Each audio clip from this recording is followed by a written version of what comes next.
தேவனுடைய பரிசுத்த நாமத்திற்கு மகிமை உண்டாவதாக. கடைசி கால வெளிச்சம் ஊழியங்கள் சார்பாக நடைபெறக்கூடிய இந்த சிறப்பு கூட்டங்களில் நாம் படித்து கொண்டிருக்கிற சத்தியங்களுக்காக நம்ம ஆண்டவருக்கு நன்றி செலுத்துவோம். முத்தூது 3 ஏஞ்சல்ஸ் மெசேஜஸ் என்ற தலைப்பின் கீழே நாம் கடந்த ஒரு சில வாரங்களாக படித்து வருகிறோம். இந்த நாளிலும் சத்தியத்தை படிப்பதற்காக கூடி வந்திருக்கிற எல்லாரையும் அன்பர் இயேசுவின் நாமத்தில் வாழ்த்தி நான் வரவேற்றுக் கொள்கின்றேன். இன்றைக்கு நமது தியானத்தினுடைய தலைப்பு என்னவென்றால், அவர் நியாய தீர்ப்பு கொடுக்கும் வேளை, த hour of his judgment என்ற தலைப்பில் நாம் இன்றைக்கு சத்தியத்தை கற்றுக்கொள்ள இருக்கிறோம். ஆதார வசனமாக வெளிப்படுத்தல் 14ஆம் அதிகாரம் 7வது வசனம், மிகுந்த சத்தமிட்டு தேவனுக்கு பயந்து அவரை மகிமைப்படுத்துங்கள், அவர் நியாய தீர்ப்பு கொடுக்கும் வேளை வந்தது, வானத்தையும் பூமியும் சமுத்திரத்தின் நீரூற்றுக்களையும் உண்டாக்கினவரையே தொழுது கொள்ளுங்கள் என்று கூறினான் என்று நாம் முதல் தூதில் இப்படி வாசிக்கின்றோம். பிரியமான தேவ பிள்ளைகளே, நீங்கள் பரலோகம் சென்ற உடனே பில்லி கிரஹாம் அங்கே இல்லை என்று வைத்துக் கொள்வோம். அதே சமயத்தில் ஹிட்லர் அங்கே இருக்கிறான் என்று நினைத்து கொள்ளுங்கள். உங்களுக்கு எப்படி இருக்கும் கொஞ்சம் யோசித்து பாருங்கள். பில்லி கிரஹாம் எவ்வளோ பெரிய ஊழியக்காரர், கோடிக்கணக்கான மக்களுக்கு இயேசுவை அறிவித்தவர், அவர் இல்லையே பரலோகத்தில். ஹிட்லர் எவ்வளோ பெரிய கொடுமைக்காரன், எத்தனையோ லட்சமான யூதர்களை கொன்றளித்தவன், அவன் பரலோகத்தில் இருக்கிறானே என்றால் எப்படி இருக்கும்? அன்பான தேவ ஜனங்களே, பரலோகம் செல்பவர்களுக்கு மிகப்பெரிய அதிர்ச்சிகள் காத்திருக்கின்றன. என்ன அதிர்ச்சிகள் தெரியுமா? எதிர்பார்த்தவர்கள் அங்கே இருக்க மாட்டார்கள், எதிர்பாராதவர்கள் அங்கே இருப்பார்கள். ஏன் தெரியுமா? மனிதர்களாகி நீங்களும் நானும் மற்றவர்களுடைய வெளித்தோற்றத்தை பார்ப்போம், வெளித்தோற்றத்தை பார்த்து நாம் நியாயம் தீர்த்து விடுவோம், இவர் பரலோகத்துக்கு வரமாட்டார். வெளித்தோற்றத்தை பார்த்து நியாயம் தீர்த்து விடுவோம், இவர் கண்டிப்பாக பரலோகத்துக்கு வருவார் என்று சொல்லி. ஆனால் கர்த்தரோ உள்ளத்தை பார்க்கிறவர். பாருங்கள், 1 சாமுவேல் 16ஆம் அதிகாரம் 7ஆம் வசனத்தில் கர்த்தர் சாமுவேலை நோக்கி, நீ இவனுடைய முகத்தையும் இவனுடைய சரீர வளர்ச்சியையும் பார்க்க வேண்டாம், நான் இவனை புறக்கணித்தேன், மனுஷன் பார்க்கிறபடி நான் பாரேன், மனுஷன் முகத்தை பார்ப்பான், கர்த்தரோ இருதயத்தை பார்க்கிறார் என்று நாம் வாசிக்கிறோம். அன்பான தேவ பிள்ளைகளே, எதிர்பாராதவர்கள் பரலோகத்தில் இருப்பார்கள், எதிர்பார்த்தவர்கள் பரலோகத்தில் இருக்க மாட்டார்கள். முக்கியமான கேள்வி, நீங்கள் அங்கே இருப்பீர்களா? ஒருவேளை நீங்கள் அங்கே போய்விட்டாலும் உங்களுக்கு பிரியமான ஒருவர் அங்கே இல்லை என்றால் நித்தியத்துக்கும் சந்தோஷமாய் இருப்பீர்களா என்ற கேள்விகளை சற்று சிந்தித்து பாருங்கள். தேவன் இந்த கேள்விகளுக்கெல்லாம் என்ன தீர்வு, பதில் வைத்திருக்கிறார். அதற்காகத்தான் வருகைக்கு முந்தைய நியாய தீர்ப்பு, ப்ரீ அட்வென்ட் ஜட்ஜ்மெண்ட் என்ற தலைப்பின் கீழே நாம் படிக்க வேண்டும். ஜெபிக்கலாமா? நல்ல பிதாவே, இந்த அருமையான மாலை பொழுதுக்காக உமக்கு நன்றி செலுத்துகிறோம். உம்முடைய வார்த்தையை படிக்கிற இந்த பாக்கியத்திற்காக உம்மை துதிக்கிறோம். அன்பின் ஆண்டவரே, முத்தூது நியாய தீர்ப்பை பற்றி பேசுகிறது. ஆகவே இன்றைக்கு அந்த நியாய தீர்ப்பை, வருகைக்கு முந்தைய நியாய தீர்ப்பை குறித்து நாங்கள் கற்றுக்கொள்ள இருக்கிறோம். கர்த்தருடைய ஆவியானவர் எங்களோடு பேசும்படி காத்திருக்கிறோம். ஆண்டவரே, எங்களுக்கு உம்முடைய மெல்லிய சத்தத்தை கேட்கும்படி செய்யும். கர்த்தாவை சொல்லும்படியார்கள் கேட்கிறோம், நீர் பெருகவும் நாங்கள் சிறுகவும் உதவி செய்யும். இயேசுவின் மூலம் ஜெபிக்கிறோம் நல்ல பிதாவே, ஆமென். வேதாகமத்தின் தனித்துவமான போதனை என்னவென்றால், பைபிள்ஸ் யுனிக் டீச்சிங், முத்தூது, அதாவது 3 ஏஞ்சல்ஸ் மெசேஜஸ். வெளிப்படுத்தல் 14ஆம் அதிகாரம் 6ஆம் வசனத்திலிருந்து அந்த முத்தூது ஆரம்பிக்கிறது. 6-7 வசனங்கள் பாருங்கள். பின்பு வேறொரு தூதன் வானத்தின் மத்தியிலே பறக்க கண்டேன். அவன் பூமியில் வாசம் பண்ணுகிற சகல ஜாதிகளுக்கும் கோத்திரத்தாருக்கும் பாஷைக்காரருக்கும் ஜனக்கூட்டத்தாருக்கும் அறிவிக்கத்தக்கதாக நித்திய சுவிசேஷத்தை உடையவனாய் இருந்து என்று வாசிக்கிறோம். நித்திய நித்திய சுவிசேஷம், எவர்லாஸ்டிங் காஸ்பல். நித்திய என்றால் என்றும் மாறாத, சுவிசேஷம் என்றால் நற்செய்தி, என்றும் மாறாத நற்செய்தியை தேவன் நமக்கு கொடுத்திருக்கிறார்.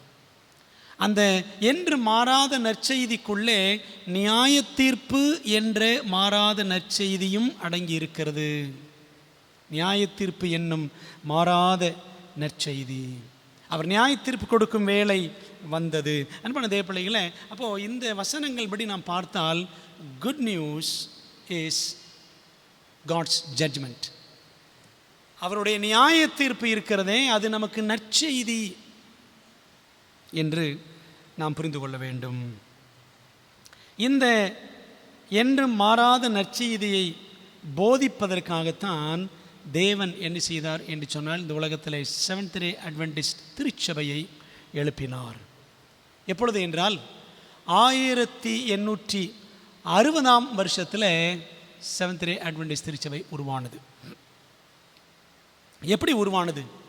மெத்தடிஸ்ட், பாப்டிஸ்ட், பிரெஸ்பிட்டேரியன் மற்றும் கத்தோலிக்க சபைகள், இந்த சபைகளிலிருந்தெல்லாம் ஏராளமான மக்கள் 1830-40களில் பல சபைகளிலிருந்து ஜனங்கள் ஒன்று கூடி இயேசுவின் 2ஆம் வருகை சமீபம் என்ற செய்தியை அவர்கள் கேட்டார்கள், ஆர்வமாய் கேட்டார்கள். யார் மூலம் கேட்டார்கள் தெரியுமா? பல சபைகளிலிருந்து வந்த மக்கள் இந்த 2ஆம் வருகையின் செய்தி, ஆண்டவர் இயேசு கிறிஸ்து வெகு சீக்கிரம் வரப்போகிறார் என்ற செய்தியை யார் மூலம் கேட்டார்கள் தெரியுமா? வில்லியம் மில்லர் மூலமாக கேள்விப்பட்டார்கள். இந்த வில்லியம் மில்லர் அமெரிக்காவை சேர்ந்தவர், விவசாயி, ஆனால் பிரசங்கியாக மாறினார். இவருடைய தீர்க்க தரிசன ஆராய்ச்சி செய்திகளை ஏற்றுக்கொண்ட வெவ்வேறு சபைகளைச் சேர்ந்த 3000 போதகர்களும் பிரசங்கிக்க ஆரம்பித்தார்கள். பார்த்தீங்களா, இதெல்லாம் அமெரிக்காவில், வட அமெரிக்காவில் நடக்கிறது. 3000 போதகர்களே 3000 பேர் என்றால், அப்போது மற்ற சபைகளிலிருந்து வந்த விசுவாசிகள் எவ்வளோ பேர் சற்று யோசித்து பாருங்கள். இந்த வில்லியம் மில்லர் இருக்கிறாரே, இவர் பாப்டிஸ்ட் திருச்சபையைச் சேர்ந்தவர். போதகர்கள் 3000 பேர், விசுவாசிகள் லட்சக்கணக்கானவர்கள். இப்படி சத்தியத்தை, வருகையின் சத்தியத்தை கேள்விப்பட்டார்கள். ஆகவே வருகை பற்றி இந்த நபர்கள் எல்லாரும் பேசினபடினாலே இந்த மில்லருடைய இந்த செயல்பாடு வருகை இயக்கமாக மாறியது. அதை மில்லர் இயக்கம் என்றும் சொல்லுவார்கள். Millerite movement or advent movement, Miller இயக்கம் அல்லது வருகை இயக்கம் என்று அழைக்கப்படுகிறது. தானியேல் 8ஆம் அதிகாரம் 14ஆம் வசனத்தின்படி இயேசு அக்டோபர் 22, 1844ஆம் ஆண்டில் வருவார் என்று இந்த மில்லர் இயக்கத்தைச் சேர்ந்த எல்லாரும் தீவிரமாக பிரசங்கம் பண்ணினார்கள். தானியேல் 8:14 என்ன சொல்லுகிறது? அவன் என்னை நோக்கி 2300 ராப்பகல் செல்லும் வரைக்கும் இருக்கும், பின்பு பரிசுத்த ஸ்தலம் சுத்திகரிக்கப்படும். அன்பானவர்களே, லட்சக்கணக்கானவர்களுக்கு சத்தியம் போய் சேர்ந்தாலும் 1,00,000 பேர் மாத்திரம் ஆண்டுடைய வருகையை ஆவலோடு எதிர்நோக்கினார்கள். தங்கள் வீடு, வாசல்கள், நிலபுலன்கள், தோட்டம், துறவுகள் எல்லாவற்றையும் விற்று ஊழியத்திற்கென்று கொடுத்து பரலோகம் போகிறோம் என்று ஆவலோடு காத்திருந்தார்கள். ஆனால் அந்த பரிதாபம், ஆண்டவர் இயேசு கிறிஸ்து வரவில்லை. அவர் வரவில்லை என்று கண்ட பொழுது திரளான ஜனங்கள் இப்படி வருகைக்காக காத்திருந்தவர்களை பரியாசம் செய்தார்கள். இந்த பரியாசத்தினாலே பலர் பின்வாங்கினார்கள். இந்த 1,00,000 பேரில் அநேகர் பின்வாங்கினார்கள். ஒரு சிறு கூட்டம் மாத்திரம் மிஞ்சி இருந்தது. அந்த சிறு கூட்டம் சோர்ந்து போகாமல் தீர்க்க தரிசனங்களை மறு ஆய்வு செய்தார்கள். அன்பான தேவ பிள்ளைகளே, இந்த சம்பவம் எல்லாம் நடக்கும் பொழுது செவன்த் டே அட்வென்டிஸ்ட் திருச்சபை இன்னும் உருவாகி இருக்கவில்லை. இதெல்லாம் எப்போ நடக்குது? 1844 நடக்குது. அந்த மாபெரும் ஏமாற்றம் அக்டோபர் 22, 1844 நடந்தது. அதுக்கப்புறம் அந்த சின்ன கூட்டம் வேதாமத்தை தீர்க்க தரிசனங்களை இன்னும் தீவிரமாக படிக்க ஆரம்பித்தது. அந்த சிறு கூட்டமும் வெவ்வேறு சபைகளிலிருந்து வந்தவர்களால் ஆனது. பிரியமான தேவ ஜனங்களே, அப்போ யோசித்து பாருங்க, மில்லர் இயக்கத்தை சேர்ந்தவர்கள் எல்லாரும் ஏதோ ஒரே ஒரு திருச்சபை சேர்ந்தவர்கள் என்று கிடையாது. பல்வேறு சபைகளிலிருந்து வந்தவர்கள். அப்போ என்ன செய்கிறாங்க இந்த சிறு கூட்டம்? ஆண்டவர் வரவில்லையே, ஆனாலும் நம்ம இன்னும் தொடர்ந்து விசுவாசத்தில் நிலைத்திருப்போம் என்ற அந்த சிறு கூட்டம் தொடர்ந்து தானியேல் 7, 8, 9 அதிகாரங்களை அவர்கள் தீவிரமாக ஆராய்ச்சி செய்தார்கள். 3 அதிகாரங்களின் திறவுகோல் தானியேல் 8 அதிகாரம் 14 வசனம் என்று கண்டுபிடித்தார்கள். தானியேல் 7, 8, 9 இந்த 3 அதிகாரங்களுக்கும் மைய வசனம், திறவுகோல் வசனம், கீ டெக்ஸ்ட் எது அப்படின்னா தானியேல் 8:14, தானியேல் 8:14 என்று அவர்கள் கண்டுபிடித்தார்கள். அன்பானவர்களே, அப்போ ஆரம்ப கால வருகை இயக்கத்தை சேர்ந்த விசுவாசிகள் தீர்க்க தரிசனங்களை படிக்கும் பொழுது அவங்க ஒரு முக்கியமான ஒரு பிரின்சிபிள் ஆஃப் இன்டர்பிரட்டேஷன், வியாக்கியான விதிமுறை, ஒரு விதிமுறையை பின்பற்றினார்கள். என்ன விதிமுறை என்றால் நாள் வருட நியதி, இயர் டே பிரின்சிபிள் என்று சொல்வார்கள். அதாவது தீர்க்க தரிசனத்தில் ஒரு நாள் என்றால் ஒரு வருஷம். அதற்கு ஆதாரமாக என்னாகமம் 14 அதிகாரம் 34 வசனம், நீங்கள் தேசத்தை சுற்றி பார்த்த 40 நாள் இலக்கத்தின்படியே ஒவ்வொரு நாள் ஒவ்வொரு வருஷமாக நீங்கள் 40 வருஷம் உங்கள் அக்கிரமங்களை சுமந்து என் உடன்படிக்கைக்கு வந்த மாறுதலை உணர்வீர்கள் என்று ஆண்டவர் சொன்னார். 12 பேர் என்ன செய்தார்கள்? சுற்றி பார்த்தார்கள், வேவு பார்த்தார்கள் கானான் தேசத்தை 40 நாட்கள். அதில் 10 பேர் அவிசுவாசமாக பேசினார்கள். அங்கே போய் நம்ம அந்த கானான் தேசத்தை சுதந்திரிக்க முடியாதுன்னு சொன்னாங்க. அதனால் வந்து சாபம், 40 நாள் சுற்றி பார்த்தீர்கள் அல்லவா, 40 நாள் உளவு பார்த்தீர்கள் அல்லவா, 40 வருஷம் நீங்கள் வனாந்திரத்தில் அலைவீர்கள். எசேக்கியேல் 4 அதிகாரம் 6 வசனம், நீ இவைகளை நிறைவேற்றின பின்பு மறுபடியும் உன் வலது பக்கமாய் ஒருக்களித்து யூதா வம்சத்தாரின் அக்கிரமத்தை 40 நாள் வரைக்கும் சுமக்க வேண்டும். ஒவ்வொரு வருஷத்துக்கு பதிலாக ஒவ்வொரு நாளை உனக்கு கட்டளையிட்டேன் என்று ஆண்டவர் சொன்னார். பிரியமான தேவ பிள்ளைகளே, அப்படியானால் நம்ம என்ன பார்க்குறோம்? 2300 ராப்புகள் தரிசனம் அடங்கியிருக்கிற வசனம் தானியேல் 8 அதிகாரம் 14 வசனம். ஆகவே அந்த வசனம் தான் தானியேல் 7, 8, 9 அதிகாரங்களின் மைய வசனம், முக்கிய வசனம், திறவுகோல் வசனம் அதுதான். ஆகவே 2300 ராப்பகல் என்றால், ரா பகல் என்றால் ஒரு நாள், அதாவது 2300 நாட்கள், அதாவது 2300 வருஷங்கள். நாள் வருட நியதியின்படி ஒரு நாள் என்றால் ஒரு வருஷம், 2300 நாட்கள் என்றால் 2300 வருஷங்கள் என்று அவர்கள் கணக்கிட்டார்கள். இதுவரை இந்த மில்லர் இயக்கத்தை சேர்ந்தவர்கள் பூமியே பரிசுத்த ஸ்தலம், இயேசு மீண்டும் பூமிக்கு வந்து அதை அக்கினியால் அழிப்பது தான் சுத்திகரிப்பு. 2300 வருடங்கள் செல்லும் பிற்பாடு பரிசுத்த ஸ்தலம், இந்த பூமி தான் பரிசுத்த ஸ்தலம், அது அக்கினியால் சுத்திகரிக்கப்படும் என்று அவர்கள் நம்பினார்கள். வருகை இயக்கத்தின் விசுவாசிகள் அப்படி நம்பினது தான் ஏமாற்றம். பூமி தான் பரிசுத்த ஸ்தலம்னு நம்பிட்டாங்க. அந்த மாபெரும் ஏமாற்றத்துக்கு பிற்பாடு இயேசு வரவில்லையே, அந்த மாபெரும் ஏமாற்றத்துக்கு பின் பரிசுத்த ஸ்தலம் தானியேல் 8:14, then shall the sanctuary be cleansed, பின்பு பரிசுத்த ஸ்தலம் சுத்திகரிக்கப்படும். அந்த பரிசுத்த ஸ்தலம் என்ற வார்த்தையை ஆழமாக ஆராய்ச்சி செய்தார்கள். என்ன செஞ்சாங்க தெரியுமா? அந்த சின்ன கூட்டம், அந்த 1,00,000 பேரில் மிஞ்சி இருந்த சிறு கூட்டம் கிட்டத்தட்ட ஒரு 50 பேருக்குள்ள தான். அவர்கள் என்ன செய்தார்கள் என்றால், லேவியராகமம் புத்தகத்தில் ஆசரிப்பு கூடார ஆராதனை முறைகள், பலிமுறைகள், அடையாளங்கள், அதிலும் குறிப்பாக பாவ நிவாரண நாள், டே ஆஃப் அட்டோன்மெண்ட் பற்றி எல்லாம் ஆராய்ச்சி செய்தார்கள். அன்பானவர்களே, மட்டுமல்ல,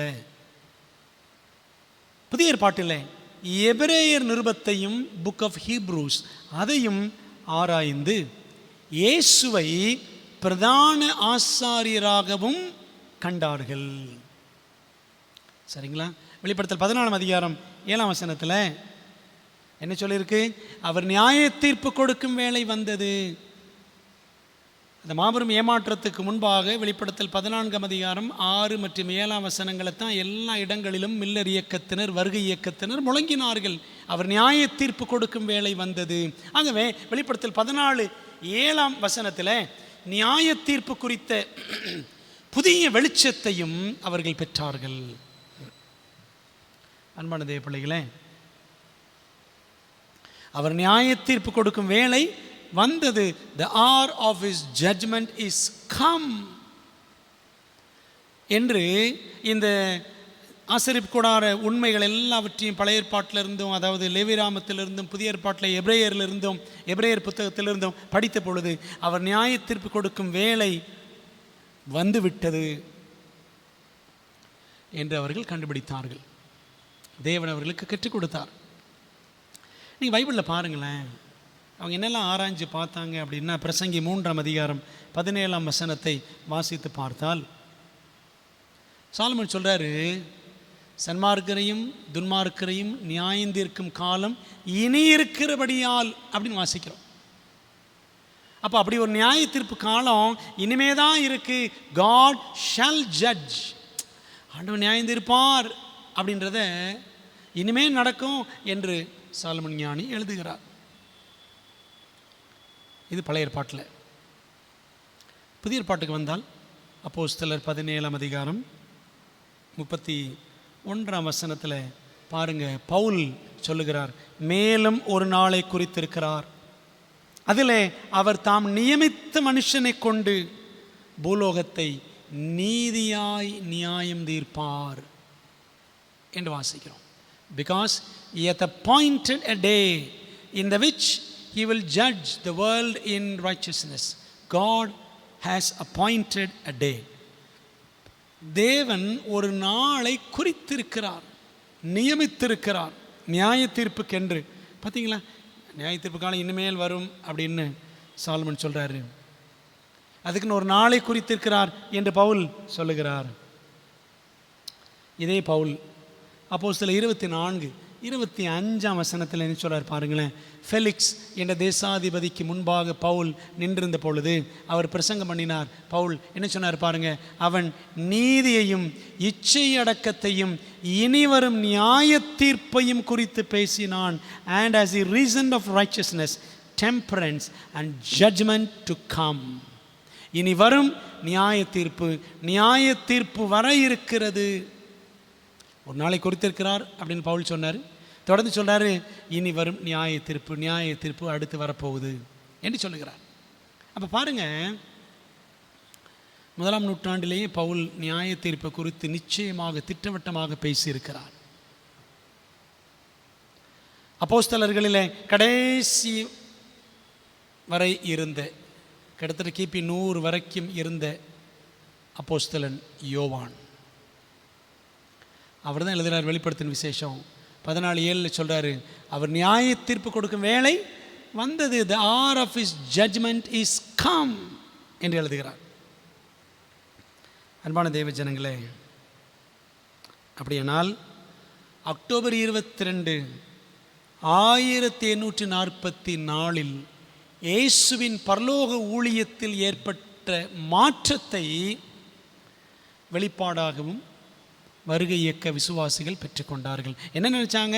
அக்டோபர் 22, 1844 இயேசு கிறிஸ்து பூமிக்கு வந்து இந்த பூமியை அக்கினியினால் சுட்டெரித்து சுத்திகரித்து அவர் என்ன செய்வார்? அவருடைய பிள்ளைகளை பரலோகத்திற்கு அழைத்து செல்வார் என்று அவர்கள் எதிர்பார்த்து காத்திருந்தார்கள். இயேசு வரவில்லை. ஆனால் இயேசு வந்தார். எங்கிருந்து எங்கே வந்தார்? தம்முடைய ஊழியத்தில் இயேசு கிறிஸ்துவானவர் பரலோகத்தின் பரிசுத்த ஸ்தலத்தில் செய்த ஊழியத்திலிருந்து அவர் வேறு இடத்திற்கு மாறுகிறார். அன்பானவர்களே, மகா பரிசுத்த ஸ்தலத்தில், பரலோகத்தின் மகா பரிசுத்தலத்தில் அவர் பிரவேசித்தார். அதுதான் அக்டோபர் 22, 1844 நிகழ்ந்தது என்ற ஒரு வெளிப்பாட்டை, ஒரு தரிசனத்தை ஆண்டவர் மில்லர் இயக்க விசுவாசிகளில் ஒருவரான ஹைரம் எட்சன் என்பவருக்கு சோழ கொள்ளையில் அந்த தரிசனத்தை காண்பித்தார். அன்பானவர்களே, ஆகவே இந்த தரிசனத்தின் அடிப்படையில் வருகைக்கு முந்தைய நியாய தீர்ப்பு அக்டோபர் 22, 1844 தொடங்கியது என்பதையும் அவர்கள் புரிந்து கொண்டார்கள். அன்பான தேவ ஜனங்களே, முடிவு காலத்தின் முடிவில் வாழக்கூடிய நாம் முழங்க வேண்டிய முத்தூதில் 6 தூண்கள் அடங்கி இருக்கிறது என்று நாம் படித்தோம். அதை அப்பொழுதே கண்டுபிடித்து விட்டார்கள் மில்லர் இயக்க விசுவாசிகள் அல்லது வருகை இயக்க விசுவாசிகள். உலகத்தின் கடைசி நாட்களில், முடிவு காலத்தின் முடிவில் இருக்கிறோம் நாம். முடிவு காலத்தின் ஆரம்பத்தில் அட்வென்டிஸ்ட் திருச்சபை உருவாயிற்று. 1798க்கு அப்புறம், 1798க்கு அப்புறம் தான் செவன்த் அட்வென்டிஸ்ட் திருச்சபை உருவாயிற்று. அதாவது முடிவு காலத்தின் ஆரம்பத்தில். இப்போ நம்ம முடிவு காலத்தின் முடிவில் இருக்கிறோம். ஆகவே நீங்களும் நானும் உலகமெங்கும் முழங்க வேண்டிய தூது, முத்தூது, அதில் 6 தூண்கள் அடங்கி இருக்கிறது என்பதை அன்றே முன்னோடிகள் கண்டுபிடித்தார்கள். என்னென்ன அந்த 6 தூண்கள்? ஏற்கனவே பார்த்துருக்கிறோம், திரும்பவும் பார்க்கலாம். நித்திய சுவிசேஷம், தி எவர்லாஸ்டிங் காஸ்பல். இரண்டாவது, வருகைக்கு முந்தைய நியாய தீர்ப்பு, த ப்ரீ அட்வென்ட் ஜட்ஜ்மெண்ட், இரண்டாம் வருகைக்கு முந்தைய நியாய தீர்ப்பு. மூன்றாவது, ஓய்வு நாள், த சாபத். நாலாவது, தேவனுடைய பிரமாணம், த லா ஆஃப் காட். ஐந்தாவது, இயேசுவின் விசுவாசம், த ஃபெய்த் ஆஃப் ஜீசஸ். ஆறாவது, மரணத்தில் மனிதனின் நிலை, the condition of man in death. இந்த 6 காரியங்களும், 6 சத்திய தூண்களும் வெளிப்படுத்தல் 14ஆம் அதிகாரம் 6ஆம் வசனத்திலிருந்து 13ஆம் வசனம் வரையிலான பகுதியில் அடங்கி இருக்கிறது என்று நாம் பார்க்கிறோம். அன்பான தேவ பிள்ளைகளை, நம்ம அப்படி இதில் இந்த 6 தூண்களில் ஒன்று ஒன்றா படிக்க போகிறோம்.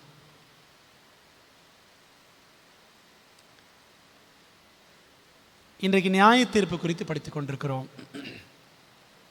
கேள்வி: நியாய தீர்ப்பு யாருக்கு?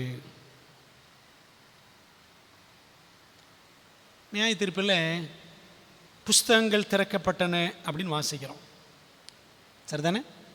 தானியேல் 7ஆம் அதிகாரம் 9, 10ஆம் வசனங்கள் படித்து பாருங்கள்.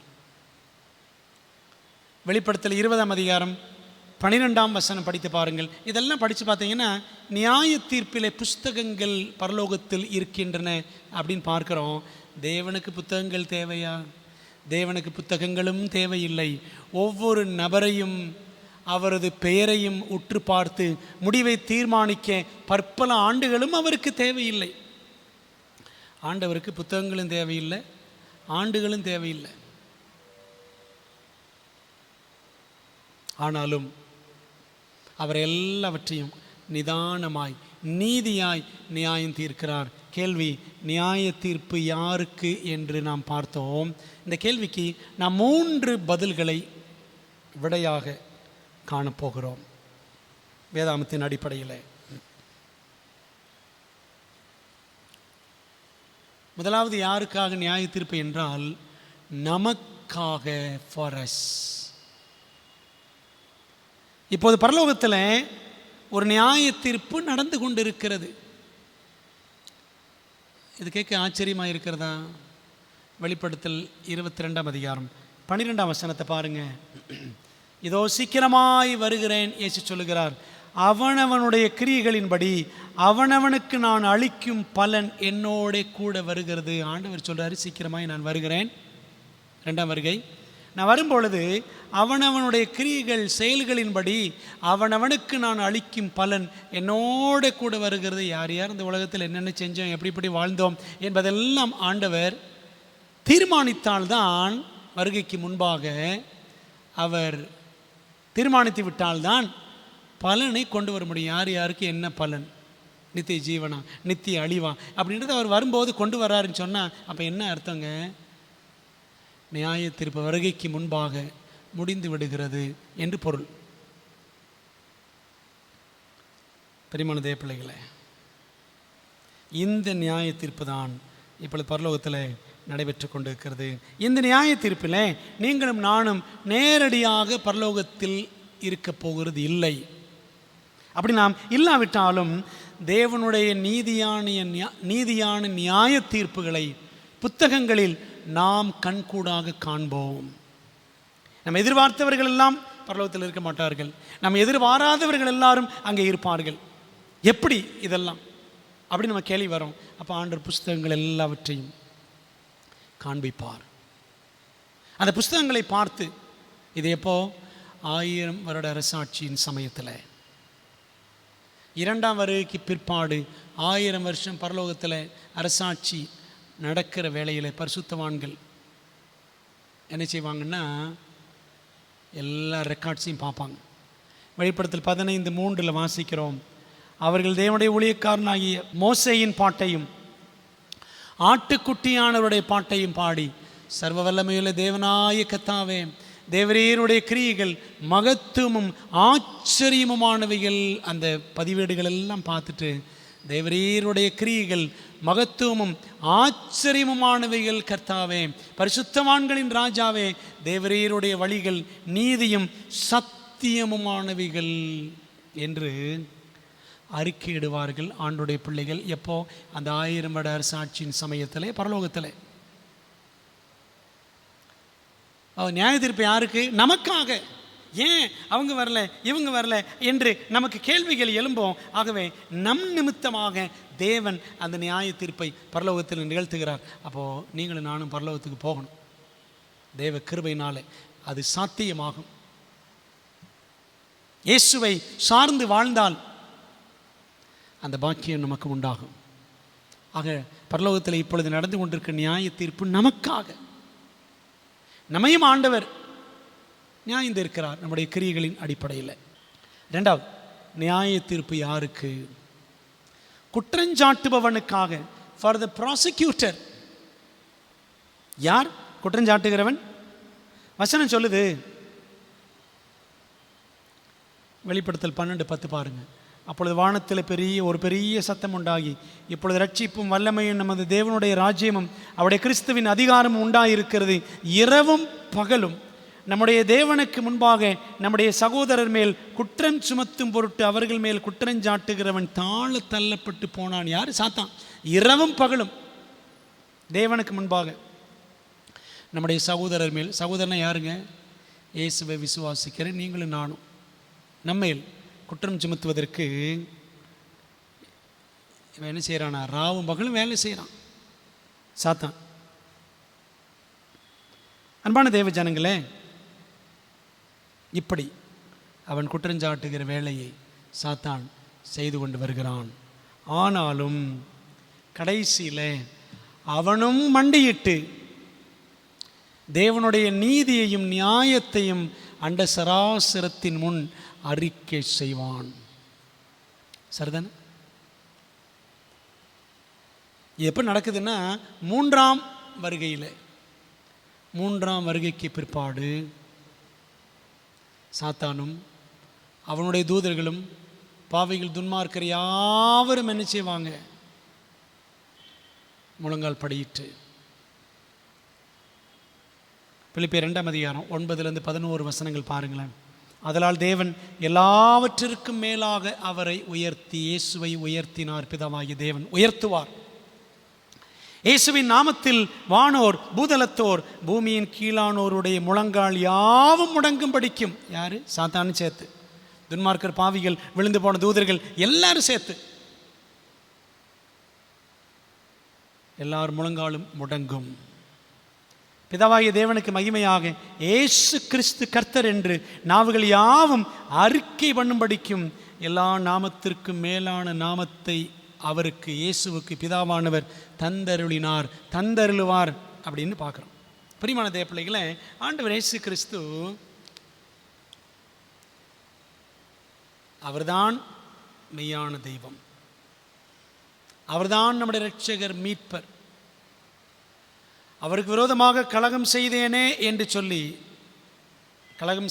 என்று சொல்லி துன்மார்க்கர் எல்லாரும் மண்டியிடுவார்கள், விழுந்து போன தூதர்களும் மண்டியிடுவார்கள், சாத்தானும் மண்டியிடுவான். அப்போ எல்லாரும் மண்டியிடுவார்கள், அறிக்கை செய்வார்கள்.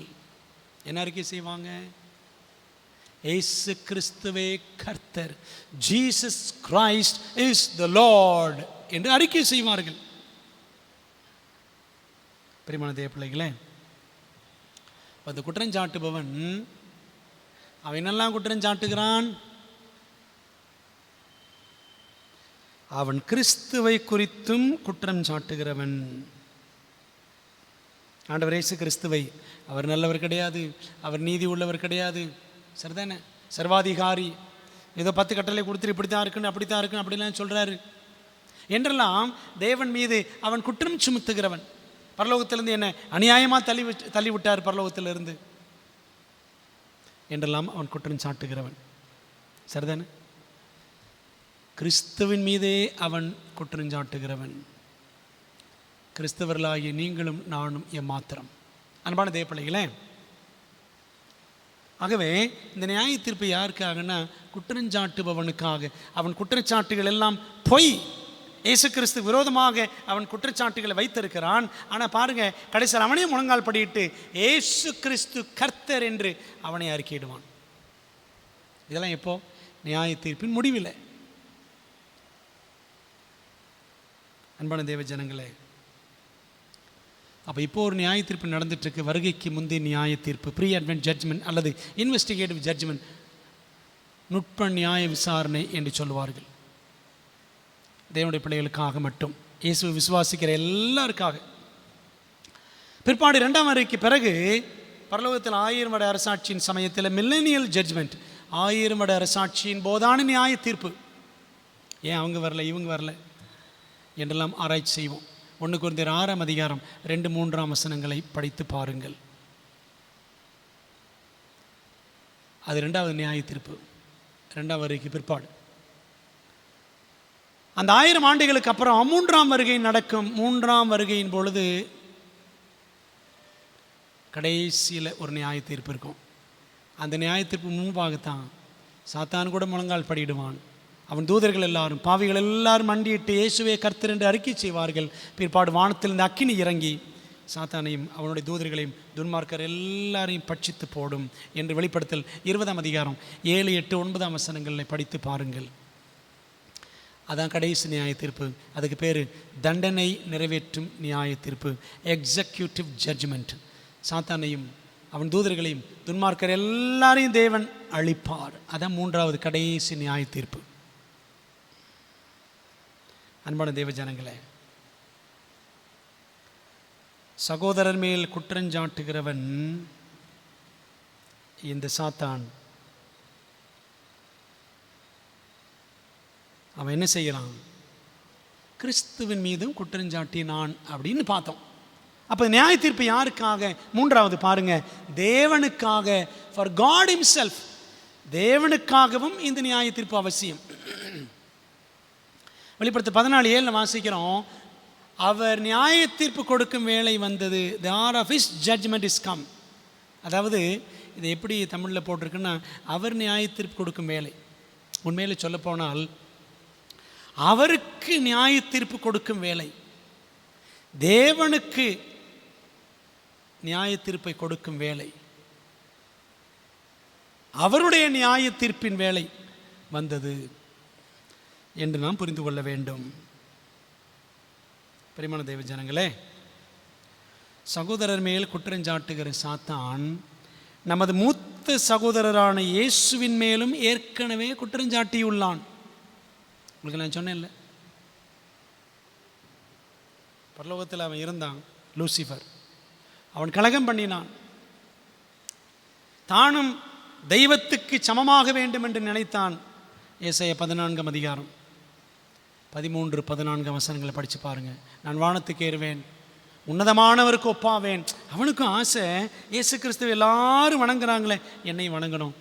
தானும் தெய்வம் என்று கருதப்படக்கூடிய அளவுக்கு உயர்த்தப்பட வேண்டும் என்று லூசிஃபர் விரும்பினான். அதனால தான் அவன் சாத்தானாக, தேவனுடைய எதிரியாக மாறினான்.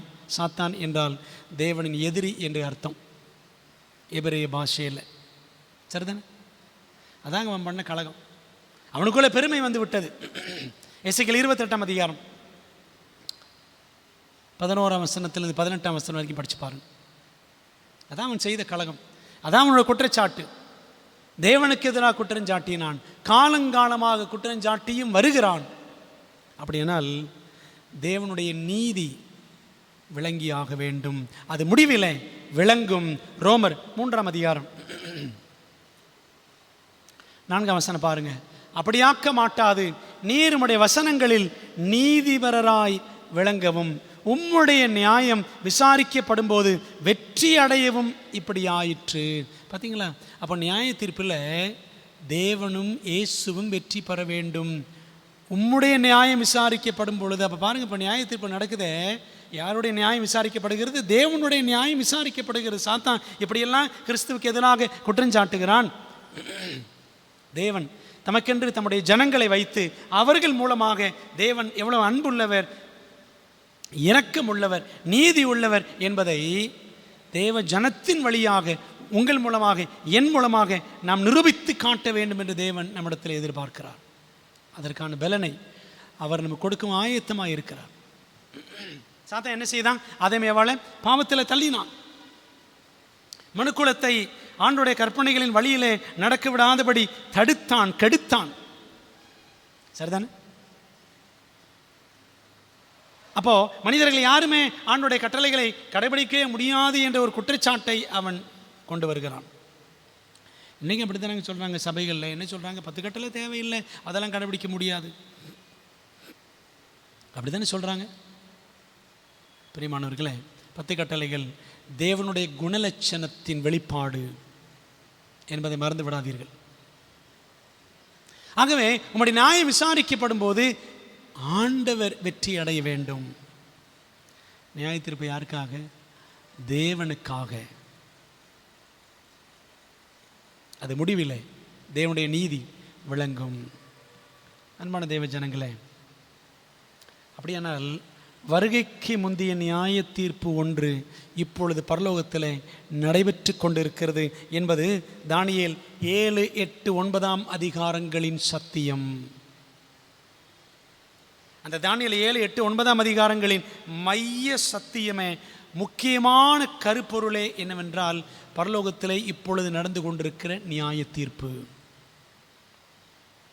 இந்த வருகைக்கு முந்தைய நியாய தீர்ப்பின் 4 அம்சங்களை நாம் பார்க்க போகிறோம். 4 features of the pre-advent judgment. 4 காரியங்கள். 1, முத்தூதின் முதல் தூதில் அந்த வருகைக்கு முந்தைய நியாய தீர்ப்பு முன்னறிவிக்கப்பட்டுள்ளது. சரிங்களா? அதானே படித்தோம்.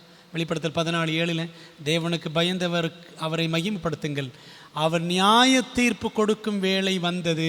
அந்த முதல் தூதிலேயே ஆண்டவர் இந்த உண்மையை முன்னறிவித்திருக்கிறார். அது முக்கியமான சத்தியம்.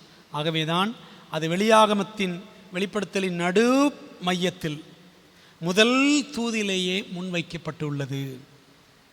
இது முதலாவது அம்சம். 2வது, அது தீர்க்கதரிசிகள் மூலம் முன்னறிவிக்கப்பட்டுள்ள முக்கியமான ரகசியம். ஆமோஸ் 3 அதிகாரம் 7ஆம் வசனத்தில் படிக்கிறோம், கர்த்தராகிய ஆண்டவர் தீர்க்கதரிசிகளாகிய தம்முடைய ஊழியக்காரருக்கு தமது ரகசியத்தை வெளிப்படுத்தாமல் ஒரு காரியத்தையும் செய்யார். தீர்க்கதரிசிகளுக்கு ஆண்டவர் தம்முடைய சித்தத்தை வெளிப்படுத்தித்தான் எதையுமே செய்வார். அப்படியானால் என்ன அர்த்தம்? தானியேல் தீர்க்கதரிசி, அப்போஸ்தலன் யோவான் என்ற தீர்க்கதரிசிக்கு எல்லாம் ஆண்டு என்ன செஞ்சிருக்கிறாரு? நியாய தீர்ப்பின், வருகைக்கு முந்தைய நியாய தீர்ப்பின் காரியங்களை வெளிப்படுத்தி இருக்கிறார். தானியேல் 7 அதிகாரம் 9, 10 வசனங்கள், 21, 26 ஆகிய வசனங்கள், 8, 14 தானியேல் 9, 24 to 27 இந்த வசனங்கள் எல்லாம் நீங்கள் படித்து பாருங்கள். இந்த வசனங்கள் எல்லாமே நியாய தீர்ப்பை குறித்து பேசுகிறது, திரும்ப திரும்ப பேசுகிறது. பார்த்தீங்களா? தானியேல் 7 அதிகாரத்தில் 10ஆம் வசனம், நியாய சங்கம் உட்கார்ந்தது, புஸ்தகங்கள் திறக்கப்பட்டது. 21ஆம் வசனம், நீண்ட ஆயுசுள்ளவர், அதாவது பிதா வருமட்டாகவும் நியாய விசாரிப்பு உன்னதமானுடைய பரிசுத்தவான்கள் கொடுக்கப்பட்டது அப்படின்னு படிக்கிறோம். 26, ஆனாலும் நியாய சங்கம் உட்காரும். தானியேல் 7ஆம் அதிகாரத்திலே 3 தடவை நியாய தீர்ப்பு பற்றி படிக்கிறோம். 8:14 2300 ஆண்டுகள் செல்லும் வரைக்கும் இருக்கும், பின்பு பரிசுத்த ஸ்தலம் சுத்திகரிக்கப்படும். பரிசுத்த ஸ்தல சுத்திகரிப்பு என்றால் என்ன? நியாய தீர்ப்பு தான். வருகைக்கு முந்தைய நியாய தீர்ப்பு. Very simple. அன்பான தேவ பிள்ளைகளே, அந்த நியாய தீர்ப்பு எப்போ தொடங்கும்? அக்டோபர் 22, 1844 சொன்னோமே. இந்த கணக்கு எப்படி வருது அப்படின்னா, தானியேல் 9ஆம் அதிகாரம் 24 27 வசனங்கள் வரைக்கும் நம்ம என்ன செய்யணும்? நம்ம கவனிக்கணும். தானியேல் 7 பார்த்துட்டோம், 8:14 பார்த்தோம், தானியேல் 9ஆம் அதிகாரம் 24 27 வரைக்கும். இதில் தான் இந்த 2300 ராப்புகள் தரிசனம் எப்போ ஆரம்பிக்கும், எப்போ முடியும், நியாய தீர்ப்பு எப்பொழுது ஆரம்பிக்கும், வருகைக்கு முந்தைய நியாய தீர்ப்பு, இதெல்லாத்தையும் புரிஞ்சுக்கணும்னா இந்த தானியேல் 9ஆம் அதிகாரத்தில் தான் 24 முதல் 27 வசனங்கள் இந்த உண்மை அடங்கி இருக்கிறது. அன்பானவர்களே, ஆகவே இந்த 2300 ராப்பகல் சத்தியத்தை, பைபிளில் இருக்கக்கூடிய மிக நீண்ட டைம் ப்ராஃபஸி, கால தீர்க்க தரிசனம், அதுதான். அதை நான் படிக்கணும். அதை படித்து புரிஞ்சுக்கிட்டோன்னா வருகைக்கு முந்தைய நியாய தீர்ப்பு எப்பொழுது தொடங்கியது என்பதை நாம் தெளிவாக புரிந்து கொள்ளலாம். அதை பற்றி நீங்கள் படிக்க வேண்டும் என்றால் கேளுங்கள். உங்களுக்கு அது சம்பந்தமான லிங்க், நோட்ஸ் எல்லாம் அனுப்பி வைக்கிறோம். 3வது, வருகைக்கு முந்தைய நியாய தீர்ப்பின் 4 அம்சங்களில் 3வது அம்சம், இயேசுவும் அந்த வருகைக்கு முந்தைய நியாய தீர்ப்பை குறித்து போதித்திருக்கிறார். மற்ற 22ஆம் அதிகாரத்தில் அந்த ஊமை உங்களுக்கு ஞாபகம் இருக்கிறதா? கல்யாண வஸ்திரம் தரித்திராத ஒரு மனிதன் பந்தியில் உட்கார்ந்திருந்தான். சரிங்களா? அந்த சம்பவம் வருகைக்கு முந்தைய நியாய தீர்ப்பை பற்றி தான் பேசுகிறது. நம்ம என்ன செய்ய போகிறோம்? அடுத்த செய்தியில் அதை பற்றி தான் படிக்க போகிறோம். ஆகவே நாம் 4வது பாடத்திற்கு கடந்து செல்வோம். வருகைக்கு முந்தைய நியாய தீர்ப்பின் 4வது அம்சம், தேவ நீதி வெளிப்பட வேண்டும் என்றால் அந்த வருகைக்கு முந்தைய நியாய தீர்ப்பு அவசியம். ரோமர் 3:25 வாசிக்கிறோம், தேவன் பொறுமையாயிருந்த முற்காலத்தில் நடந்த பாவங்களை தாம் பொறுத்து கொண்டதை குறித்து தம்முடைய நீதியை காண்பிக்கும் பொருட்டாகவும் தாம் நீதி உள்ளவரும் இயேசுவினிடத்தில் விசுவாசமாய் இருக்கிறவனை நீதிமான் ஆக்குகிறவருமாய் விளங்கும்படி இக்காலத்தில் தமது நீதியை காண்பிக்கும் பொருட்டாகவும். பார்த்தீங்களா, நீதி எத்தனை முறை வருது? அவர் நீதி உள்ளவர், தம்மிடத்தில் இயேசுவினிடத்தில் விசுவாசமாய் இருக்கிறவனை நீதிமான் ஆக்குகிறவர். சரிங்களா? அப்போ தேவன் நீதி உள்ளவர் என்பது வெளிப்பட வேண்டும். அதற்கு இந்த வருகைக்கு முந்தைய நியாய தீர்ப்பு அவசியம். அன்பான தேவ பிள்ளைகளே, தேவ நீதி 3 இடங்களில் வெளிப்படுகிறது. ஒன்று எங்கன்னு பார்த்தீங்கன்னா, கல்வாரி சிலுவையில். சிலுவை அண்டையில் வந்து இயேசுவை விசுவாசிக்கும் எவரையும் தேவன் மன்னிக்கிறார். ஆச்சரியமான தேவ நீதி. எப்பேற்பட்ட பாவிக்கும் நீதியை அவர் கட்டளையிடுகிறார். அவனை மன்னிச்சு பாவமே செய்யாதவன் போல ஏற்றுக்கொண்டு தம்முடைய நீதியை, தம்முடைய குணத்தை அவனுக்கு கொடுக்கிறார். தேவநீதி வெளிப்படும் முதல் இடம் சிலுவை. 2வது, வருகைக்கு முந்தைய நியாய தீர்ப்பு. தேவன் கொடுக்கிற மன்னிப்பை ஏற்றுக்கொள்பவர்களே மன்னிக்கப்படுகின்றனர். ஒரு பாவி தேவனின் ரட்சிப்பை தானாக முன்வந்து ஏற்றுக்கொள்ள வேண்டும். சரிதானே? அப்படி யார் ஏற்றுக்கொள்கிறார்களோ அவர்களிடத்தில் தேவ நீதி வெளிப்படும். சரிங்களா? அவனை பாவமே செய்யாதவன் போல பரலோகம் ஏற்றுக்கொள்ளும். அதாங்க தேவ நீதி. 3வது, வருகைக்கு பிந்திய நியாய தீர்ப்பு. அதிலையும் தேவ நீதி வெளிப்படுகிறது. மன்னிப்பு பெறாதவர்களை தேவன் மன்னியாததால் அவர் நீதிபரர் என்பது 1000 ஆண்டுகளின் போது விளங்கும். ஆண்டு எல்லாருக்கும் மன்னிப்பு கொடுக்குறாரு. அந்த மன்னிப்பை விசுவாசத்தோடு ஏற்றுக்கொள்ள வேண்டும். அப்படி மன்னிப்பு பெறாதவர்களை தேவன் மன்னிக்க மாட்டார். அப்படி அவர்கள் மன்னிக்கப்படவில்லை என்றால் அதுவும் தேவனுடைய நீதி வெளிப்படுத்தும். அவர்கள் மன்னிப்பை ஏற்றுக்கொள்ளலை, மன்னிப்பு விரும்பலை, அதனால் அவங்களுக்கு மன்னிப்பு தேவன் அருளவில்லை. அதிலும் அவர் நீதிபரர் என்பது 1000 ஆண்டுகளின் காலகட்டத்தில் பரலோகத்தில் விளங்கும். அதனால தான் அவர்கள் பரலோகத்திற்கு வரவில்லை, மன்னிப்பு பெறாதவர்கள் பரலோகத்துக்கு வரவில்லை என்பதை தேவன் வெளிப்படுத்துவார் புஸ்தகங்கள் வாயிலாக. அன்பான தேவ பிள்ளைகள், அதனால தான் தேவ தூதர்கள் என்ன செய்கிறாங்க, உட்கார்ந்து நம்முடைய வாழ்க்கை காரியங்கள் எல்லாத்தையும் குறிப்பெடுத்து வைக்கிறார்கள். தேவதூதர்கள் முக்கியமான வேலை, ஒரு பிரிவு தேவதூதர்கள் ரெக்கார்ட்ஸ் பரலோகத்தில் மெயின்டைன் பண்ணுறாங்க. ஜீவ புஸ்தகம், ஞாபக புஸ்தகம், பாவ புத்தகம் என்ற மரண புத்தகம், இது எல்லாத்தையும் அவங்க கணக்கில் நம்மளுடைய காரியங்கள் எல்லாத்தையும் எழுதி வைக்கிறாங்க. அன்பான தேவ பிள்ளைகளை, அப்போது இதை படிக்கும் பொழுது நாம் பயந்து விட வேண்டாம். ஏனென்றால் நியாய தீர்ப்பு நற்செய்தி என்று ஆரம்பத்தில் சொன்னேன். Judgment is a good news all the time. எப்பொழுதுமே நியாய தீர்ப்பு நற்செய்தி தான். எப்படி தெரியுமா?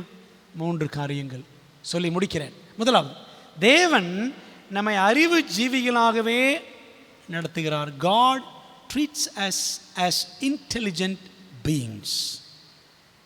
அதாவது நாம் புரிந்து செயல்படணும் என்று தேவன் விரும்புகிறார். சும்மா ரோபோட்டுகளாக, எந்திர மனிதர்களாக நாம் செயல்பட வேண்டும் என்று தேவன் விரும்பவில்லை. அப்படி நம்மிடத்தில் அவர் விரும்பாமல், நாம் புரிஞ்சு தேவனை நேசித்து அவருக்கு கீழ்ப்படிந்து, ஆண்டவர் இப்படிலாம் ரெக்கார்ட்ஸ் வச்சிருக்கிறார், இப்படிலாம் நம்ம வாழ்ந்ததுனால தான் இப்படி ஆகிப்போச்சு, எனக்கு பிரியமானவர் ஆண்டுக்கு பிரியமாக நடக்கலை, அவர் எனக்கு பிரியமாக இருந்தார் ஆண்டுக்கு பிரியமாக இல்லை, அதனால தான் அவர் பரலோகத்துக்கு வர முடியல. ரெக்கார்ட்ஸ் பேசும், பரலோக பதிவேடுகள் பேசும். அப்போது இதெல்லாம் பார்த்து புரிந்து கொள்ளும் விதத்தில், சத்தியங்களை படித்து அதன்படி நடக்கிற விதத்தில் தேவன் நம்மை அறிவு ஜீவிகளாகவே நடத்த விரும்புகிறார், நடத்துகிறார். நீ பரலோகத்துக்கு வருவேன், நீ வரமாட்டேன் அப்படின்னு ஆண்டவர் சர்வாதிகாரியாக செயல்படுவது கிடையாது. நமக்கு என்ன செய்கிறாரு? அந்த freedom of choice, power of choice நம்ம கொடுத்துருக்கிறார். நம்ம இஷ்டம், தேவனத்தில் வரலாம், தேவனை விட்டு போய்விடலாம், சத்தியத்தை ஏற்றுக்கொள்ளலாம், சத்தியத்தை ஏற்றுக்கொள்ளாமல் போகலாம். சரிங்களா? அறிவு ஜீவிகளாக தேவன் நம்மை நடத்துகிறார். 2வது, இந்த நியாய தீர்ப்பில் இயேசுவே நம் வழக்கறிஞர் மட்டுமல்ல, நம்முடைய நீதிபதியும் அவர்தான். Jesus is our advocate as well as our judge. யோவான் 5:22 பாருங்க. அன்றைய பிதாவை கனம் பண்ணுகிறது போல எல்லாரும் குமாரனையும் கனம் பண்ணும்படிக்கு பிதாவானவர் தாமே ஒருவருக்கும் நியாய தீர்ப்பு செய்யாமல் நியாய தீர்ப்பு செய்யும் அதிகாரம் முழுவதையும் குமாரனுக்கு ஒப்பு கொடுத்திருக்கிறார். அவர் தான், குமாரன் தான் இப்போ நமக்கு பரிந்து பேசிட்டு இருக்கிறாரு. அவர் தான் நீதிபதியாகவும் செயல்படுவார். எனக்காக உயிர் கொடுத்தவர், எனக்காக பரிந்து பேசுகிறவர், அவர் எனக்காக நீதிபதியாக மாறுவார் என்றால், நான் அவரோடு அவருக்கு பிரியமாய் நடந்தால் அந்த நீதிபதி எனக்கு எப்பேற்பட்ட சந்தோஷமான தீர்ப்பை கொடுப்பார். யோசித்து பாருங்க. நற்செய்திங்க, இயேசு நம்முடைய வழக்கறிஞர், அவர் நம்முடைய நீதிபதி. 1 யோவான் 2:1 படித்து பாருங்க. அன்பானவர்களே, பிதாவின் சார்பில் இயேசு நமக்காக நிற்கிறார். நற்செய்தி. அப்படியானால் 3வது நற்செய்தி என்ன தெரியுமா? நம் சிறையிருப்பு நிறைவடைகிறது. இந்த உலகத்தில், இந்த பொல்லாத உலகத்தில், பிசாசு ஆளுகை செய்கிற இந்த உலகத்தில், பாவம் ஆளுகை செய்கிற இந்த உலகத்தில் நாம் கைதிகளாக இருக்கிறோம், சிறையிருப்பில் இருக்கிறோம். இந்த சிறையிருப்பு சீக்கிரத்தில் நிறைவடைகிறது. பரலோகத்தில் இப்பொழுது நடந்து கொண்டிருக்கிற நியாயத்தீர்ப்பு முடிஞ்சிருச்சுன்னா அவ்வளோதாங்க. அதுக்கப்புறம் ஆண்டோட வருகை தான், சிறையிருப்பு முடிவடைந்து விடும். அன்பான தேவ ஜனங்களே, இந்த நியாயத்தீர்ப்பின் சத்தியம் உங்களுக்கு விளங்குகிறதா? அவர் நியாய தீர்ப்பு கொடுக்கும் வேளை வந்தது. அந்த நியாய தீர்ப்பு இப்பொழுது பரலோகத்தில் ஆண்டோட வருகைக்கு முன்பாக நடந்து கொண்டிருக்கிறது. ஆகவே இந்த நியாய தீர்ப்பில், நியாய தீர்ப்பின் காலத்தில் நாம் தேவனுக்கு பிரியமாய் நடக்க, தேவ ஆவியை பெற்று தேவனுக்கு மகிமையாக வாழ நம்மை ஒப்படைப்போமா? ஜெபிக்கலாம். நல்ல தகப்பனே, நீர் கொடுத்த சத்தியத்திற்காக நன்றி. முத்தூது சத்தியத்தை நாங்கள் கொஞ்சம் கொஞ்சமாக ஆராய்ந்து படித்து கொண்டிருக்கிறோம். நன்றி ராஜா. இன்றைக்கு தேவனுக்கு நியாய தீர்ப்பு கொடுக்கும் வேளை வந்தது என்று நாங்கள் படித்தோம்.